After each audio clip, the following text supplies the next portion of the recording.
Tuhan, di hari Sabat ini kami datang ke rumah Tuhan untuk menyembah, beribadah, mendengarkan akan firman-Mu yang dapat menguatkan kami, mengoreksi kami, menuntun kami berjalan di dalam perjalanan sebagai seorang anak Tuhan.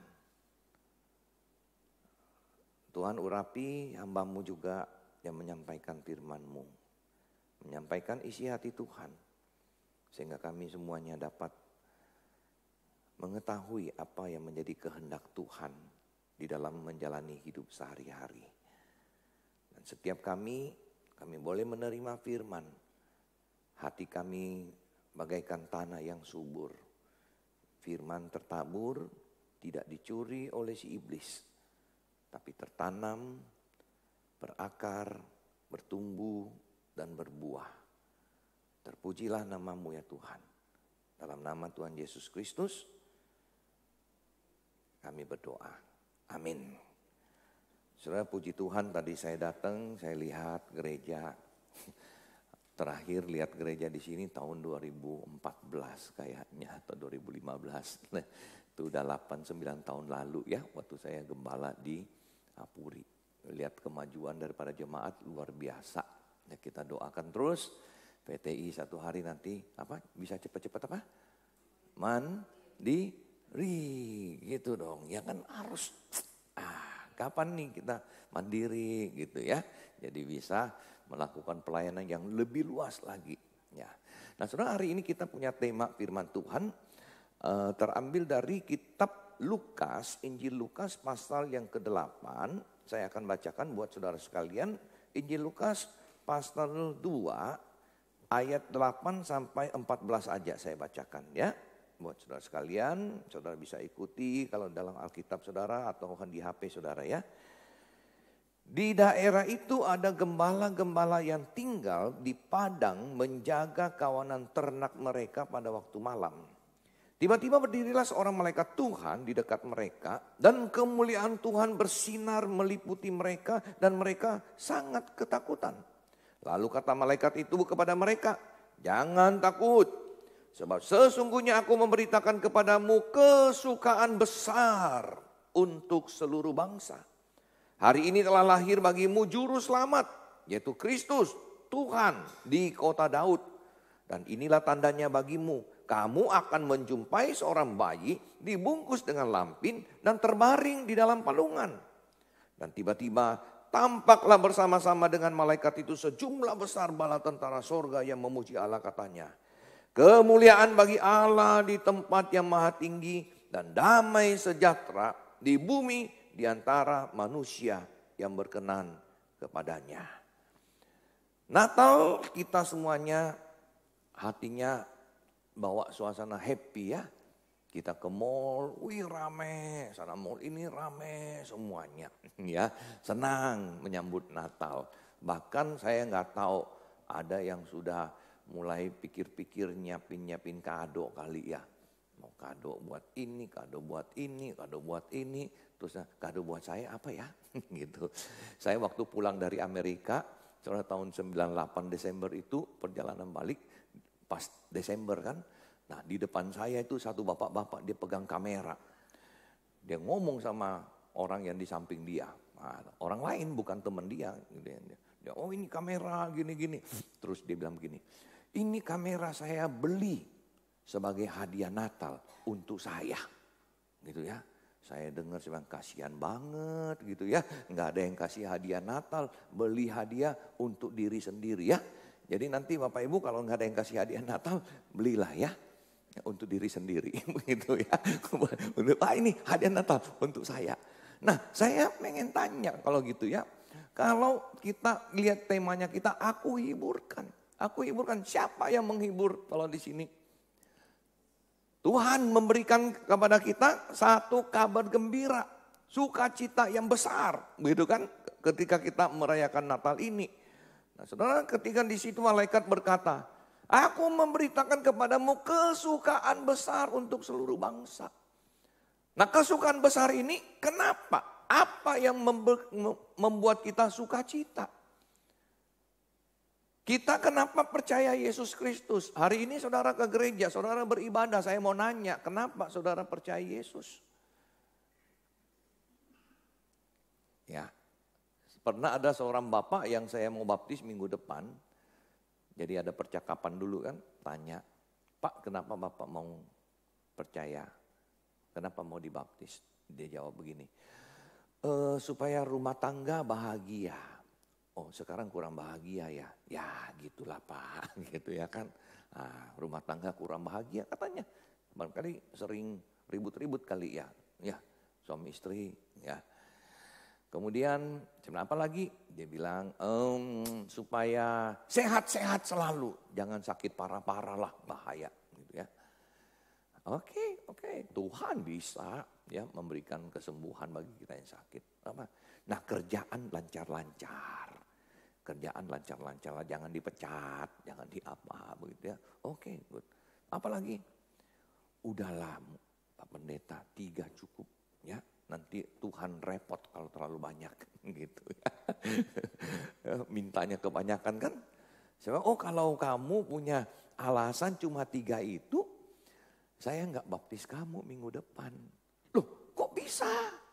Saya kan sudah katekisasi, sudah selesai. Saya dalam hati pikir katekisasinya apa ini kalau gitu ya. Kok enggak ngerti? Saya bilang itu bukan tujuannya. Bukan tujuan utama kita percaya Tuhan Yesus. Memang Tuhan Yesus bisa memberkati itu semua. Tapi tujuan utama saudara kita percaya Tuhan Yesus. Tujuan utama Yesus datang ke dalam dunia saudara apa di sini? Telah lahir bagimu apa? Juru selamat. Ya, juru selamat bagi dunia. Kita percaya Yesus saudara karena kita ini orang berdosa. Kita punya iman harusnya dimulai saudara dengan satu pengenalan saya orang berdosa. Dan saya mau bertobat. Kalau tidak bertobat saya akan dihukum binasa, akan mati kekal.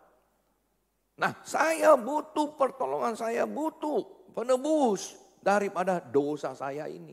Itu awal yang benar saudara seseorang menjadi Kristen. Ya, saya percaya Tuhan Yesus umur 20. Waktu SMP, SMA saya nakal.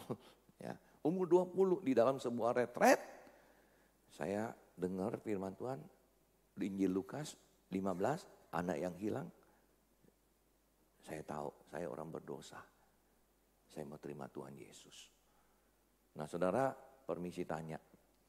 Kapan kalian lahir baru? Biasa ulang tahun traktir orang ulang tahun apa? Kelahiran ke dunia ya. Bukan lahir baru ya. Boleh tuh sekali-sekali undang orang makan rayakan ulang tahun lahir baru. Kesempatan mengabarkan Injil, Bapak Ibu. Ya, ulang tahun apa ini? Kamu kan ulang tahunnya tanggal segitu. Oh, ini lain. Ulang tahun saya percaya Tuhan Yesus. Nah, bagus kan? Gitu loh. Saya dilahirkan kembali. Nggak ada yang ingat. Nggak ada yang ingat. Waduh, ada yang dari lahir kali ya, udah Kristen ya. Begitu lahir langsung menyanyi. Haleluya, haleluya. Begitu kan? Nah kalau tidak tahu kapan lahir baru, kapan terima Tuhan Yesus secara persisnya, anggaplah hari baptisannya. Nah, jadi boleh ya, tahun 2024 traktir teman pas lihat tanggal baptis. Nah terus undang teman, makan, kesaksian. Ya kapan saya percaya Tuhan Yesus. Itu dasar paling utama saudara. Saya mau beritahu saudara, orang yang lahir sekali, matinya 2 kali. Ya. Orang yang lahir 2 kali, matinya sekali. Ngerti maksudnya kira-kira? Ya ada yang gini-gini. Ya, yang belum ngerti saya jelasin. Lahir sekali, lahir ke dalam dunia. Kamu akan mati secara fisik. Dan karena engkau orang berdosa, belum ditebus, belum diselamatkan, belum punya juru selamat, Yesus Kristus, kamu akan binasa lagi. 2 kali matinya. Ya. Tapi kalau kamu lahir 2 kali, lahir ke dalam dunia sekali, terus percaya Tuhan Yesus.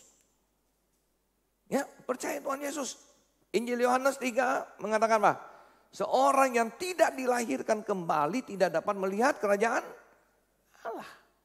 Nah, lahir kembali. Berarti lahir berapa kali? 2 kali. Matinya? Sekali waktu meninggalkan dunia ini aja kan? Sudah itu apa? Kita akan bersama dengan Tuhan. Injil Yohanes 3:16. Tidak binasa melainkan beroleh hidup yang kekal. Nah, jadi nanti saudara bisa pakai cerita ini waktu undang teman ulang tahun kelahiran yang kedua, ya kan? Ini ulang tahun apa? Ulang tahun kedua. Kok 2? Saya lahir 2 kali loh. Nah, saudara bilang begitu. Lahir 1 kali, lahir 2 kali. Menggambarkan Injil. Ya. Ini Bapak Ibu kan banyak ya BFF-nya ya. Ya, suka pergi makan-makan kan? Ibu-ibu kumpul-kumpul, ini BFF saya, ini bestie saya.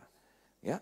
Kalau ada temannya yang belum percaya Tuhan Yesus, nanti grupnya ganti, bukan BFF. Ya, ganti BFT. Kalau BFF apa Bu? Kayaknya ibu baju biru depan ini tahu nih. BFF apa? Best friend forever ya, best friend forever. Tapi kalau ada yang belum percaya Tuhan, ganti jadi BFT. Best friend temporary. Sementara saja di dunia. Kalau lu mati kita sudah nggak best friend lagi, nggak forever. Karena lu ke neraka, gua ke sorga. Begitu kan? Nah, yuk forever ya, terima Tuhan Yesus dong. Jadi Bapak Ibu sekalian, kita merayakan Natal, kita menyambut Natal. Yang menjadi penghiburan yang paling besar bagi kita itu bukan yang lain. Tapi keselamatan. Keselamatan. Hari ini saudara, motif kita menjadi orang Kristen, tujuan kita menjadi orang Kristen itu apa? Banyak orang yang bilang, oh percaya Yesus begini, percaya Yesus begini, percaya Yesus begini. Tapi kalau belum ada hal ini saudara, bahwa saya orang berdosa. Sekarang saya mendapatkan juru selamat penebus. Dan berangkat dari sana tentunya saudara, seseorang itu mau berubah dalam hidupnya. Nggak mau lagi hidup di dalam dosa. Nah inilah saudara penghiburan itu. Dulu saya tidak bisa tidak berdosa. Saya terus menerus berdosa. Betul nggak? Kita punya anak-anak dari kecil. Perlu ajar nakal enggak Bapak Ibu? Ya ibu-ibu nih ya. Perlu diajar nakal enggak? Enggak perlu. Perlu diajar enggak? Nanti makan itu ya, bikin berantakan. Enggak perlu. Yang nakal-nakal enggak perlu. Kenapa? Karena naturnya apa? Berdosa.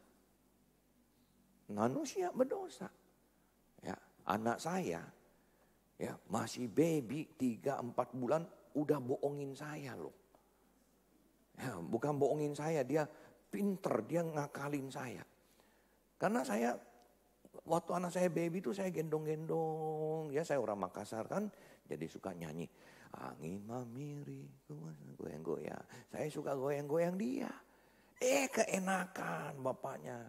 Kalau mamanya nggak mau gendong, mamanya mah taruh di ranjang, putarin lagu, udah tidur gitu ya. Nah, jadi kalau ada saya di rumah, ditaruh sama mamanya nih, dia dengar suara saya, ada papa, dia nangis, minta gendong. Aneh. Nah istri saya bilang, kamu kalau nggak di rumah, dia nggak nangis. Dia tahu kamu nggak ada, dia tidur, mamanya nggak bakal gendong, dia tidur. Saya nggak percaya, saya yang benar, tes ya tes. Saya di rumah diem-diem, nggak keluar suara. Waktu itu saya di Hong Kong, apartemen kan kecil, 6x6 gitu. Jadi harus diam-diam, gak bersuara. Istri saya tidurin, taruh, puterin lagu Kristen. Tidur dia. Saya bilang kurang ajar ini. Ini masih kecil gini ininya udah jalan loh. 3-4 bulan jangan main-main. Gitu. Gimana kalau udah gede ya? Nah, kita orang tua diakalin terus sama anak-anak. Betul gak? Ya. Nah kenapa? Naturnya ya ini ya cerdik lah juga ya. Tapi nggak pikir ini papa habis capek-capek bersuh pulang malam minta gendong lagi begitu ya. Nah, minta disayang gitu ya.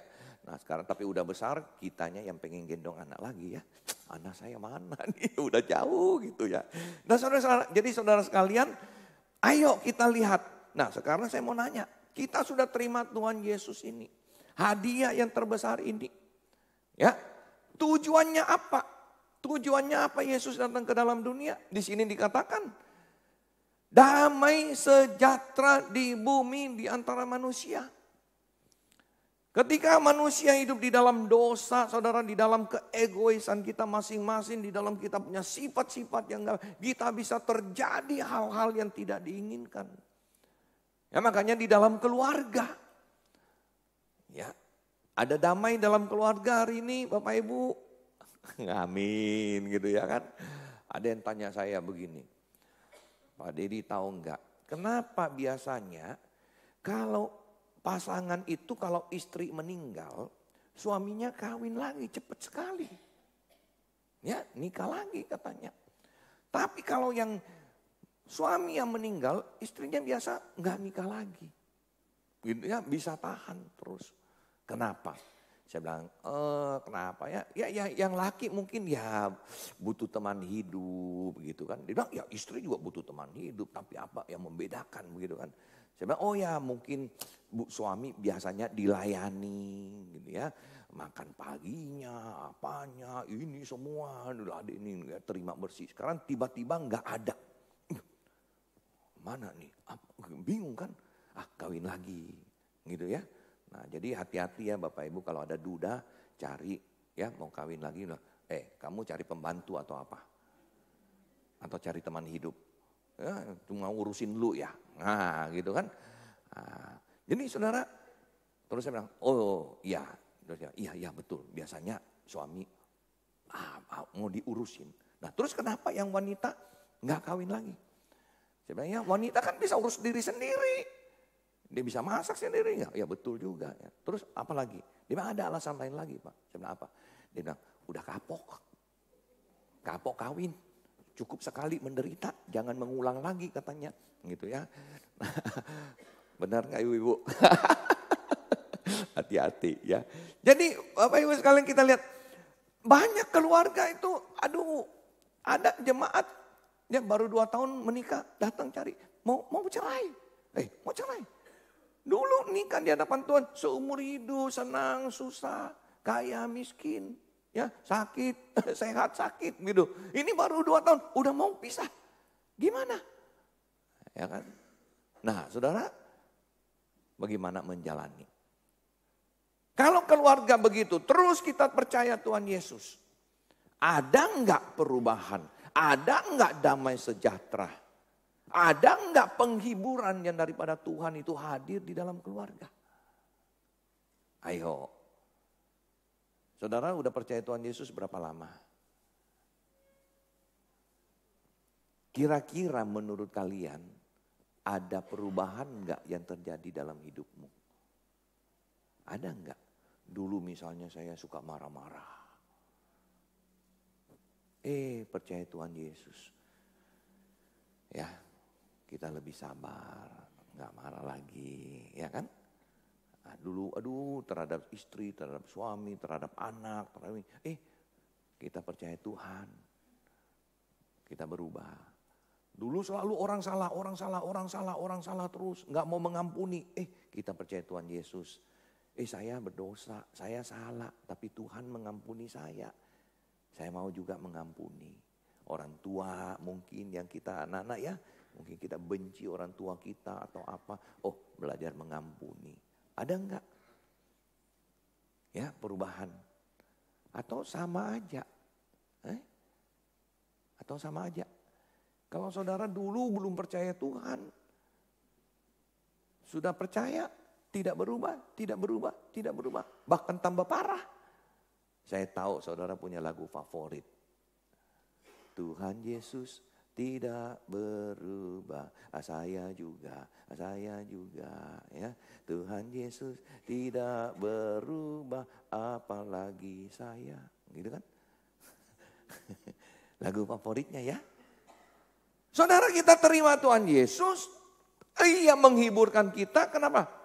Saya berdosa, saya tidak mampu keluar dari dosa saya. Tapi di dalam Tuhan, di dalam Tuhan saya bisa menang atas dosa. Amin? No. Bilang amin ya. Sekarang saya mau nanya. Saudara bisa enggak tidak berdosa?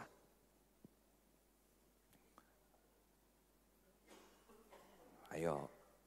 Bisa enggak tidak berdosa? Saya enggak ngomong saudara tidak akan berdosa lagi, enggak. Selama-lamanya saya tidak berdosa lagi, bukan. Tapi di dalam pergumulan mungkin. Di dalam pergumulan ada godaan ini untuk berdosa. Tapi saudara bisa tidak melakukan dosa itu. Bisa enggak? Punya kemampuan itu enggak? Ayo. Yang bilang mampu tidak berdosa tolong angkat tangan. Enggak ada. Cuma musuh. Coba ibu satu. Udahlah saya enggak usah khotbah deh. Capek gua khotbah, tidak bisa menerapkan firman. Aduh, ya kan? Nah, saya berteologi sedikit ya. Berat-berat sedikit gak apa-apa ya. Manusia punya 4 tahap dalam hidup ini. Dari lahir, dari penciptaan sampai kekekalan. Dan punya 2 kemampuan. 1, Adam dan Hawa. Ya, namanya kondisi tidak berdosa. Bahasa Inggris state of innocence. Tidak. Dia punya 2 kemampuan. Adam dan Hawa punya kemampuan tidak berdosa. Dan juga punya kemampuan berdosa. Ya. Tapi ketika manusia berdosa, Adam dan Hawa jatuh ke dalam dosa. Kemampuan tidak berdosanya hilang. Menjadi tidak mampu tidak berdosa. Ngerti? Tadi kan mampu tidak berdosa. Menjadi tidak mampu tidak berdosa. Kemampuan berdosanya ya tetap. Tidak mampu tidak berdosa, mampu berdosa. Itu state of fall, kejatuhan dosa. Nah, tapi di dalam state of grace, anugerah, kondisi anugerah. Di dalam Kristus Yesus, the image of God, gambar dan rupa Allah itu dipulihkan. Ya, kita mampu hidup di dalam kebenaran dan kekudusan. Kemampuan tidak berdosa itu dipulihkan, saudara. Jadi kita hari ini yang sudah di dalam Tuhan, kita mampu tidak berdosa. Karena kita punya Yesus Kristus. Dia sudah menang atas kuasa maut. Dia menang atas setan-setan. Ya, kita mampu tidak berdosa. Itu harus saudara tanamkan. Nah, nanti terakhir state of glory, kemuliaan. Kemampuan apa yang hilang? Ayo. Mampu tidak berdosa, mampu berdosa. Apa yang hilang? Mampu berdosa. Menjadi apa? Tidak mampu berdosa. Tidak ada lagi dosa. Mampu tidak berdosa, ya. Dan juga tidak mampu berdosa. Tidak ada lagi dosa. Nah, yang pasti kita bukan Adam dan Hawa, kita bukan yang terakhir. Betul nggak? Jadi kita ini antara yang kedua sama yang ketiga. Permisi tanya, yang mana? Masih dalam kondisi berdosa atau di dalam kondisi anugerah Tuhan? Hah? Yang mana? Anugerah Tuhan kan? Betul? Betul nih. Di dalam anugerah Tuhan tadi apa? Mampu berdosa dan apa? Mampu tidak berdosa. Ya, ayo kita sama-sama ngomong. Saya mampu tidak berdosa. Biar setan ini dengar nih. Ada setan nih. Ya. Nah, 1, 2, 3. Saya mampu tidak berdosa. Dengar lu setan. Ya. Kamu goda saya mampu tidak berdosa. Karena saya punya Tuhan Yesus Kristus. Nah inilah saudara berita sukacita yang paling besar bagi kita.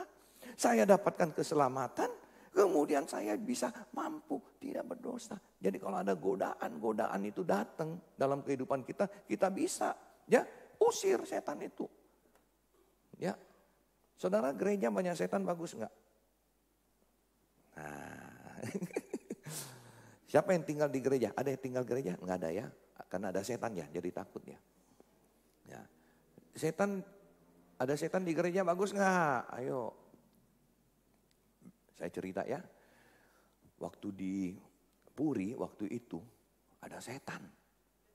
Ya, ada pernah satu kali mahasiswa weekend datang mau nginap di pastori di lantai 3. Ya, terus malam-malam itu kira-kira Sabtu itu contoh Susanti WA gitu ya, atau waktu itu masih zaman BBM kali apa ya kita gitu, nggak tahu di grup, nggak tahu Musnawi masih ingat nggak?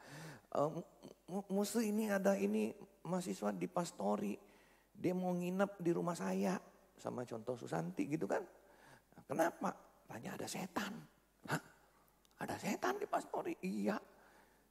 Setannya ngapain? Setannya mesin cucinya bunyi. Muter-muter sendiri katanya gitu ya. Terus dia lihat colokannya nggak kecolok. Jadi bukan koslet, pasti bukan koslet. Putar-putar gitu. Aduh, terus gimana dong? Saya bilang, nggak boleh. Tetap di sana. Ya kan? Kamu hamba Tuhan, kok takut sama setan? Dan kamu kan mahasiswa praktek. Nah itulah prakteknya kamu. Ya, hadapilah setan itu. Mahasiswa praktek. Gimana kalau masih praktek aja udah takut gitu ya. Nah lihat tuh Musnawi tukang usir setan sekarang. Ya. Nah, setan kalau ditakutin, nah prakteknya itu lawan setannya, tengking setannya gitu ya. Dan enggak usah sampai segitu. Saya punya cara. Gimana? Keluarin baju kotor semua. Suruh dia cuci. Ya? Suruh dia cuci. Wah, kamu suka cuci baju ya? Nih baju saya, tolong cuci. Setan lari, gila gua disuruh cuci baju. Gitu kan. Mana mau dia? Kan malas kan? Kan begitu kan biasa di rumah ya. Bapak Ibu kan kalau malas cuci baju hati-hati itu setan itu. Nah, aduh malasnya cuci baju. Ini setan menggoda gitu ya kan. Nah, di rumah saya juga pernah waktu saya di dosen di Amanat Agung. Mbaknya bilang, Pak tadi malam di garasi ada setan nyapu-nyapu bunyi. Aduh tenang aja, nanti malam kalau dia datang lagi bunyi-bunyi lagi kamu bilang, tadi malam kata Bapak kurang bersih. Ya, tolong bersihin dikit. Terus itu tolong mobilnya sekalian dicuci. Ya kan? Nah, kabur itu setan pasti. Ya, kabur setannya. Nggak usah ditengking-tengking begitu. Setan suruh kerja aja, lari dia. Nah, sekarang balik. Ada setan bagus nggak? Bagus. Saya cerita ya. Ada 2 setan lagi terbang. Satu junior, satu senior. Satu baru praktek jadi setan, satu udah senior. Nih lewat-lewat di gereja. Ada satu gereja. Di atapnya penuh setan. Penuh. Ya, kayak bakmi gacuan. Penuh semua. Banyak orang gitu ya. Oh saya nggak bilang yang kegacuan setan, bukan. Maksudnya penuhnya sama gitu. Penuh gitu ya.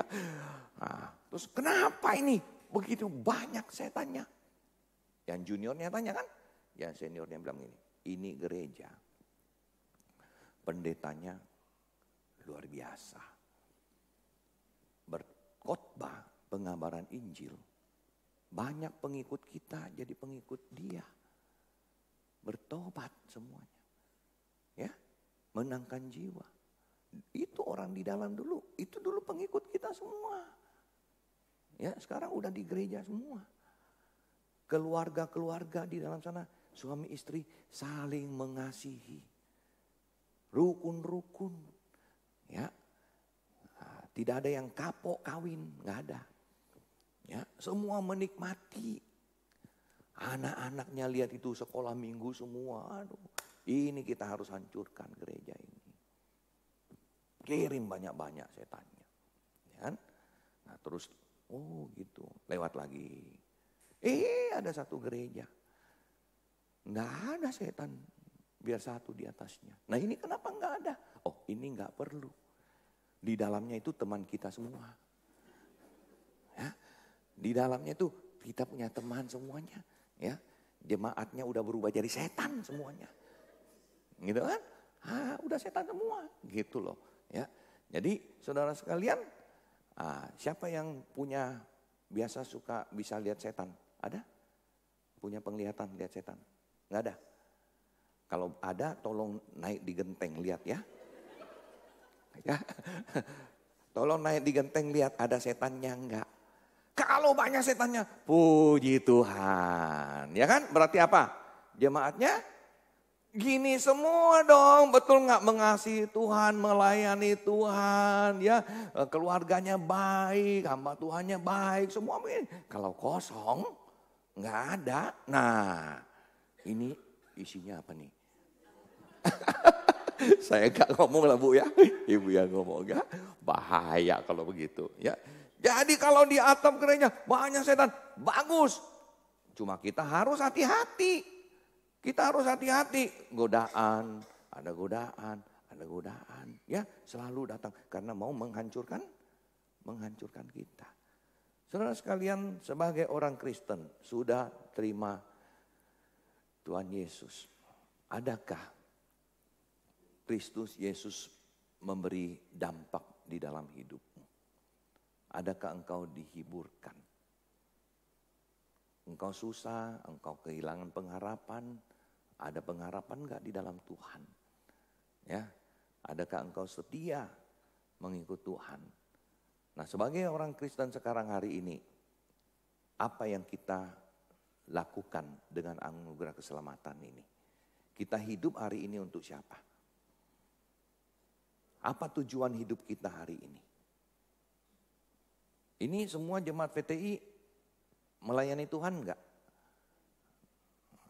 Masih dikit ya. Masih ada lowongan enggak? Masih ya, masih banyak lowongan. Pelayanan. Nah kita sudah diselamatkan. Terus kita bikin apa? Hidup ini untuk siapa? Hidup ini untuk apa? Ya, kita bagaimana menjalani hidup ini? Apa yang hari ini kita kejar? Kita kejar hal-hal yang menyenangkan manusia atau hal-hal yang menyenangkan Tuhan. Kita bilang kita sudah disediakan tempat di sorga.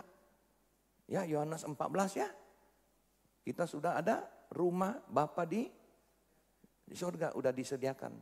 Konon ceritanya Bapak Ibu yang disediakan bagi kita itu kafling. Kafling kosong. Ya, kita perlu bangun rumahnya. Jadi kalau saudara di dunia ini hidup, belum membangun rumah di sorga, belum melayani Tuhan, belum memberi kepada Tuhan, semua masih hidup untuk diri sendiri. Jangan heran nanti saudara, ya kamu berpulang kamu ketemu kafling kosong. Kok tanah kosong nggak ada rumahnya? Iya, kamu nggak pernah invest untuk bangun rumah di sorga. Orang lain punya nanti, megah. Oh iya, dia melayani Tuhan, dia jadi liturgis, ya kan? Wah, dia jadi majelis, dia jadi pengurus, dia jadi ini. Wah, rumahnya mewah di sana. Nah, jadi kalau saudara sampai meninggal nanti belum pernah melayani Tuhan, Bapak Ibu, tolong pesan sama anak-anak ya, masukin tenda ke dalam peti mati. Ya, tolong masukin tenda ya, tenda kemah. Kenapa? Nanti berkemah di kafling kosong. Ya, karena rumahnya belum dibangun. Bapak Ibu, ya. Jadi mulai hari ini Tuhan sudah berikan kita kehidupan, keselamatan. Apa yang saya lakukan untuk Tuhan? Ya, cerita dikit ya, cerita dikit. Ada bapak-bapak bilang sama saya begini, Pak Dedi, mesti kalau istri saya udah lihat HP, IG, TikTok, Facebook, pusing katanya. Kenapa? Kenapa bisa pusing? Dia bilang nanti dia lihat, Pi, aduh, nih lihat si Susi ini nih, ya, ke Bandung jalan-jalan, enak, hotelnya, bagus banget, ada kolam renangnya.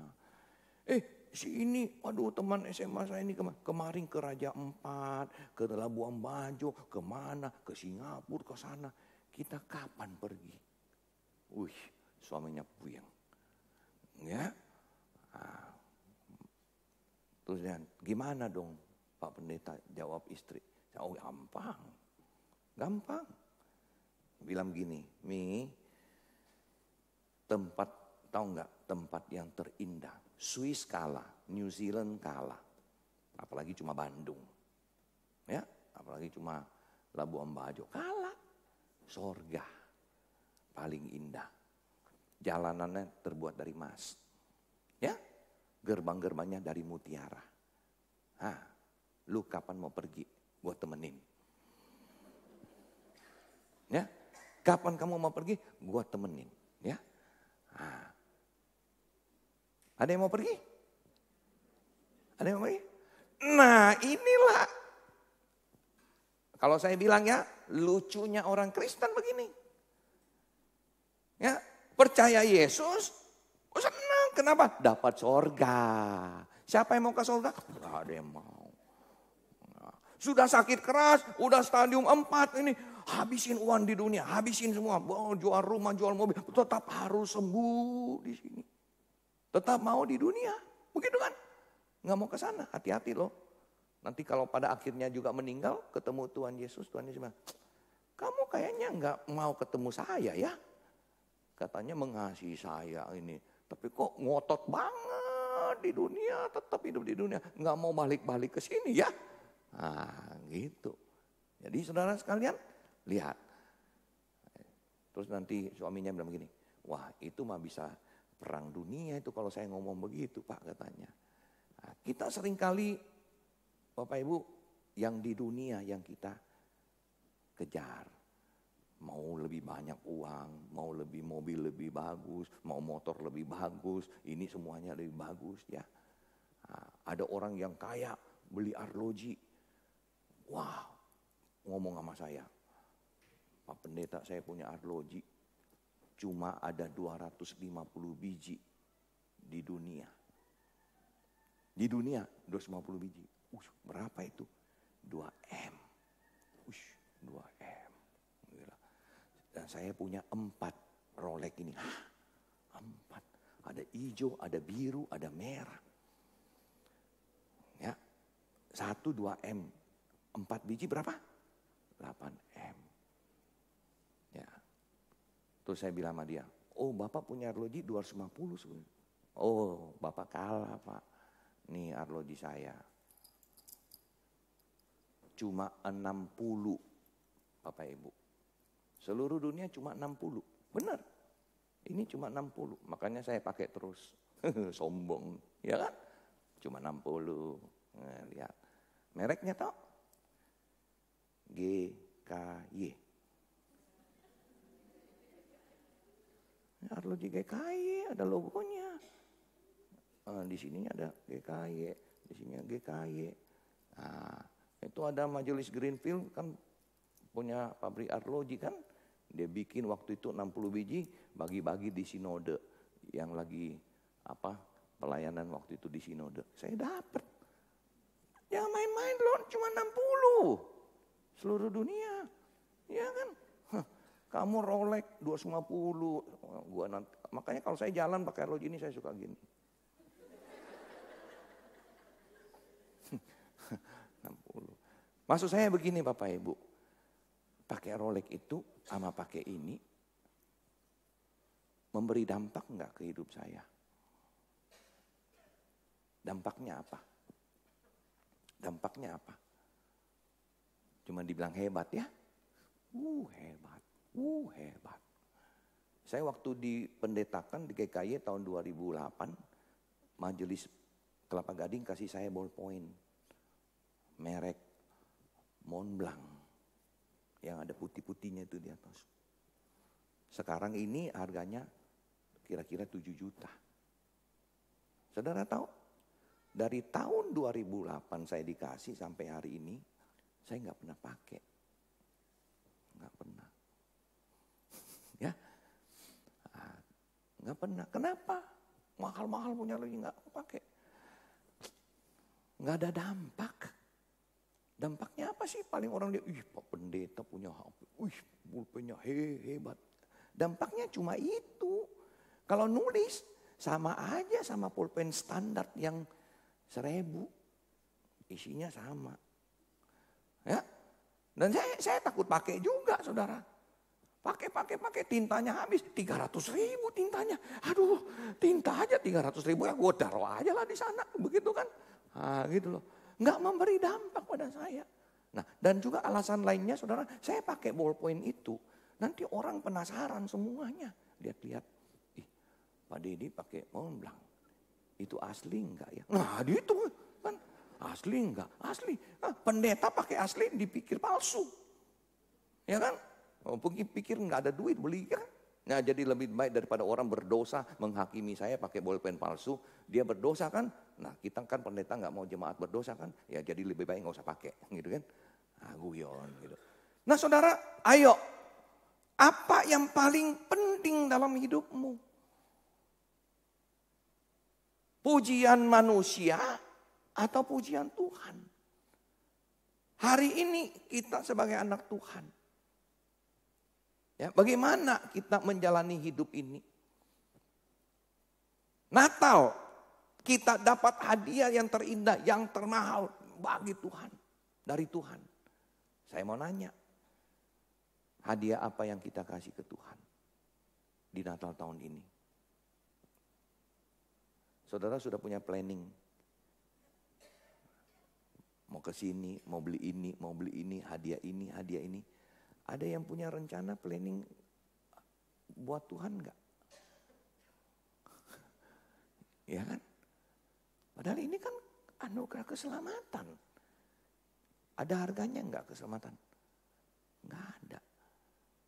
Tadi bapak itu yang punya arloji 1 biji 2M, dia punya 4 biji. Saya dalam hati berpikir, dia ada kasih Tuhan persembahan sampai 2M enggak ya? Punya enggak kira-kira? Kalau dia punya kemampuan itu kan bagus ya. 2M, persembahkan buat gereja, beli ruko, buat pelayanan.